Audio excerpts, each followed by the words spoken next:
நேயர்களே, பொங்கலுக்கு முன்பு மிக முக்கியமான அறிவிப்புகள் வெளியாக இருக்கிறது.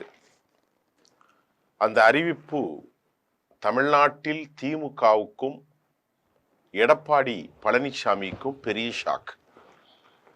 என்ன ஷாக் அப்படின்னு கேட்டா, ஒரு 25-30 தொகுதிகளில் வெற்றி பெறக்கூடிய ஒரு வெற்றி கூட்டணியை திரு டிவிகே அணியின் தலைவர் விஜய் அமைத்திருக்கிறார். அந்த அறிவிப்பு அபிஷியலா வரப்போகிறது என்ற செய்திகள் கசிந்திருக்கிறது. அதில் உண்மை தன்மை அது வெளியானவுடன் உங்களுக்கு உறுதியாகிவிடும். அமமுகவினுடைய தலைவர் திரு டிடிவி தினகரன் அவர்களும் ஓபிஎஸ் அவர்களும் இணைந்து கடந்த சில வாரங்களாக ரகசியமாக பேச்சுவார்த்தை நடத்தி அந்த பேச்சுவார்த்தையில் தற்போது முடிவு எட்டப்பட்டு விட்டதாகவும், இந்த அடிப்படையில் இந்த முடிவை மகிழ்ச்சியோடு அவர்கள் 2 பேரும் ஏற்றுக்கொண்டிருப்பதாகவும், அமமுகவின் தலைவர் டிடிவி தினகரன் மற்றும் ஓபிஎஸ் இருவருடைய அனுபவம் கட்டமைப்புகளை மேம்படுத்துவதில், ஒருங்கிணைப்பதில் தனது கட்சி வருங்காலத்தில் வலுப்பெறும் என்று டிவிகேயினுடைய தலைவர் திரு நடிகர் விஜய் நம்புவதாகவும், அதனால் அந்த பேச்சுவார்த்தையில் ஒரு சிக்கலும் ஏற்படவில்லை என்ற தகவல்கள் தற்போது வெளியாகி இருக்கிறது. அதுல அவர்களுக்குள் 40 இடங்களை மொத்தமாக கேட்டதாகவும், அது சற்றேறக்குறைய முடிவாகி இருந்தாலும் அவர்கள் போட்டியிடக்கூடிய தொகுதிகள் டெல்டா மண்டலங்கள், தென் மாவட்டங்கள் கொஞ்சம் கொஞ்சமாக தற்போது அடையாளம் காணப்பட்டு வருவதாகவும், அங்கு வலிமையான முறையிலே பிரச்சாரத்தை திரு டிடிவி, ஓபிஎஸ் மற்றும் விஜய் அவர்கள் மேற்கொண்டால் திமுகவுக்கு அது ஒரு பெரும் பின்னடைவை ஏற்படுத்தும் மட்டுமல்லாமல் பழனிசாமியின் தலைமையில் இருக்கும் அதிமுக உருக்குலைந்து போவதற்கும் அதிக வாய்ப்பு இருக்கிறது. இப்ப பழனிசாமி தொடர்ந்து இவர்களை எல்லாம் சேர்க்க மறுக்கிறார். அது எவ்வளவோ அமித்ஷா வரைக்கும் பேசி பார்த்தார்கள். பழனிசாமியை மசிய வைக்க முடியவில்லை. மூத்த தலைவர்கள், 2ஆம் மட்ட தலைவர்கள் அப்படி என்று சொல்வதை விட பழனிசாமிக்கு விட அதிக அக்கறை கொண்ட அனுபவமான தலைவர்கள் நத்தம் விஸ்வநாதன், சி.வி. சண்முகம், வேலுமணி, தங்கமணி, இந்த மாதிரி பலரும் போய் அண்ணங்கிட்ட பேசினது கடந்த காலம். இந்த முறை சொன்னார்களாம் எடப்பாடிட்ட, இவர்களை கடந்த முறை சேர்க்காமல் விட்டது நமக்கு வம்பு. அது இந்த முறை 10,000 வாக்குகளை தொகுதிக்கு பிரித்து விட்டால் நாம் வெற்றி பெறுவது சிக்கனமாகிவிடும்.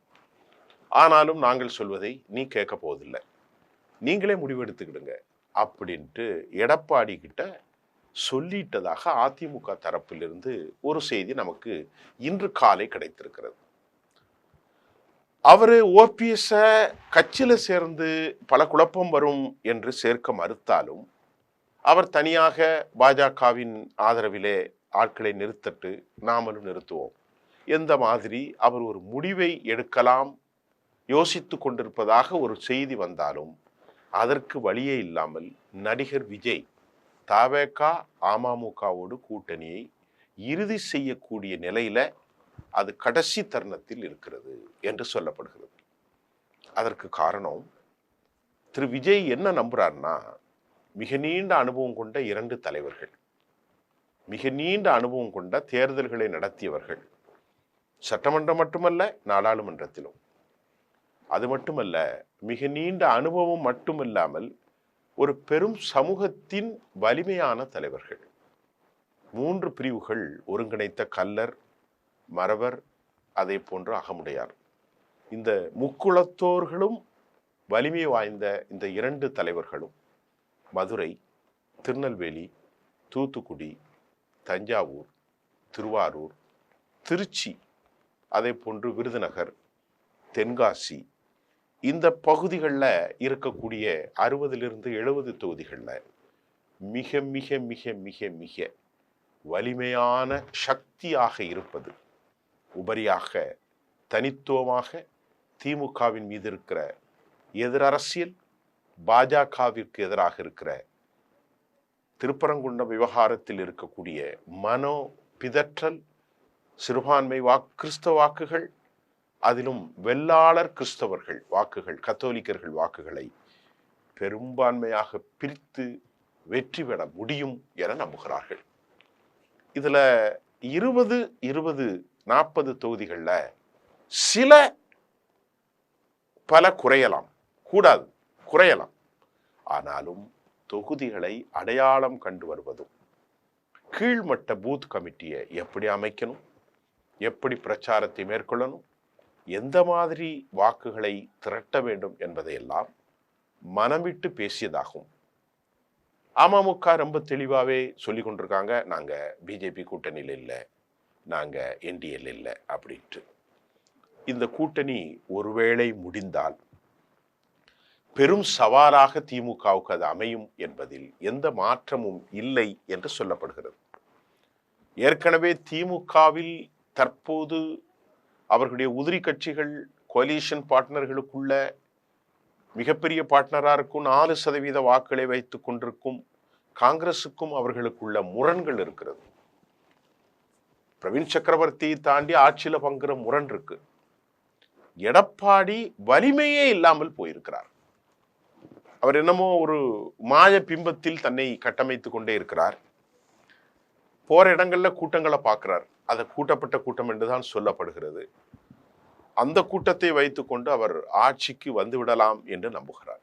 ஆனால் அவர் செய்த துரோகத்திற்கு இதை பழிவாங்க வேண்டும் என்பதில் ஓபிஎஸ்ஸை விட டிடிவி தினகரன் உறுதியாக இருக்கிறார். அதில் அவருக்கு எந்த சந்தேகமும் இல்லை.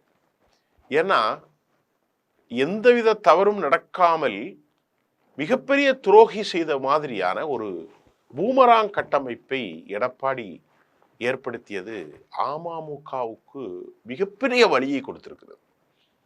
ஓபிஎஸ்க்கு வலி அவ்வளோ இல்லை, வலி இருக்கு. ஆனாலும் அவர் இயற்கையாக அவர் சுபாவத்தையும் திரு டிடிவி அவர்கள் சுபாவத்தையும் நாம் இங்கே பார்க்கணும். டிடிவி நான் பழனிசாமியை முதலமைச்சராக்குறதுக்கு நான் ஏன் போராடணும் அப்படின்னு சொல்லிட்டார். அவர் பக்கம் இருக்கிற நியாயத்தை பாரதிய ஜனதாவும் உணர்ந்திருக்கிறார்கள். அது மட்டும் இல்லாமல் பாஜகவோடு சேர்பவர்கள் கரை சேர முடியாது என்கின்ற எழுதப்படாத விதி தமிழ்நாட்டில் இன்றைக்கு வலுவாக இருக்கிறது. இதற்கு இடையில இந்த அலை, இது ஒரு மாய அலைதான். விஜய்ங்கிற அலை ஒரு மாய அலை. இந்த அலைக்கான விகிதாச்சார பரிவர்த்தனை, இந்த அலையினுடைய வேகம், சூழ்ச்சி, சுழல் இதெல்லாம் நமக்கு தெரியாது. ஆனாலும் இந்த அலை ஒரு பெரிய அளவில் வாக்குகளை காவு கொள்ளும் என்று சொல்லப்படுகிறது. அது பூமராங்கா அல்லது எடுத்து அதிகப்படியாக சொல்லப்படுகிற செய்தியா என்பது இன்னும் நமக்கு முடிவு வரல. ஆனால் இந்த முடிவுகள் வந்த பிறகுதான் கேப்டன் விஜயகாந்த் 2006 6.5, அதற்கு பின்பு 8.5, அவர் இறந்து போகும் முன்பு 10.29, இது வரைக்கும் அவருக்கு இதுக்கு மேல வாக்கு போகல. இதையும் தாண்டிய ஒரு தலைவனாக, என கேப்டன் விஜயகாந்தும் விஜயும் ஒரு தலைவனாக சொல்ல முடியாது. அவருடைய பேச்சு வேறு, இவருடைய பேச்சு வேறு. அவருடைய எளிமை வேறு, இவருடைய விஷயம் வேறு. அவர் தைரியமானவர், இவர் அப்படி இல்லை. ஆக கேப்டன் விஜயகாந்த் அவர்களுக்கும் நடிகர் விஜய்க்கும் எந்த விதத்திலும் சம்பந்தம் இல்லை. அவர் வெளிப்படையாக பேசுவார், வெளிப்படையாக கோபப்படுவார், கையில் இருந்த காசுகளை அள்ளி வீசக்கூடியவர், சாப்பிடக்கூடியவர், நல்ல மனிதர் என்ற ஒரு பெரிய பிம்பம் அவருக்கு உண்டு. அந்த வடிவத்தில் கீழிறங்கி பேசுவோராக இவர் இல்லை. எல்லோரும் அவரை சந்திக்கலாம், எல்லோரும் அண்ணா வணக்கம் என்று சொல்லக்கூடியவர். அவருடைய தன்மை வேறு. அப்போ ஒரு அரசியல் கட்சியினுடைய தன்மை இவருக்கு இல்லை. ஆனாலும் இந்த விதத்தில் அவரோடு இருக்கக்கூடிய வலிமையற்ற தலைவர்களாக யார் இருக்கிறா? இந்த ஜார்ஜ் ஆரோக்கியசாமி, ஆதவ அர்ஜுன், அதுபோல நிர்மல்குமார், புஷி, இவர்களெல்லாம் வைத்து கடை சேரவே முடியாது. இப்போ உள்ள போன செங்கோட்டையன் ஒரு வலிமையான தலைவர் என்பதை எப்படி நிரூபிச்சிருக்கிறான்னு சொல்றாங்க. ஈரோட்டு பொதுக்கூட்டத்திலே அவர் நிரூபிச்சிட்டார். அவருக்கு பாரம்பரிய அதிமுகக்காரர், இப்போதும் அம்மாவுடைய படத்தை தான் வச்சிருக்காரு. அதனால ஓபிஎஸோடு அவர் பேசியதோ இதெல்லாம் ஒரு பெரிய ஆச்சரியம் அடையக்கூடிய செய்தி அல்ல என்று தகவல்கள் இன்று காலை வந்திருக்கிறது. ஆக இது ஒரு பெரும் பின்னடைவை, ஒரு பெரும் தோல்வியை எடப்பாடி பாஜகவுக்கு ஏற்படுத்த போகிறது என்பதில் ஒரு துள்ளி கூட சந்தேகம் இல்லை. மீண்டும் அடுத்த செய்தியோடு உங்களை சந்திக்கின்றேன். நன்றி.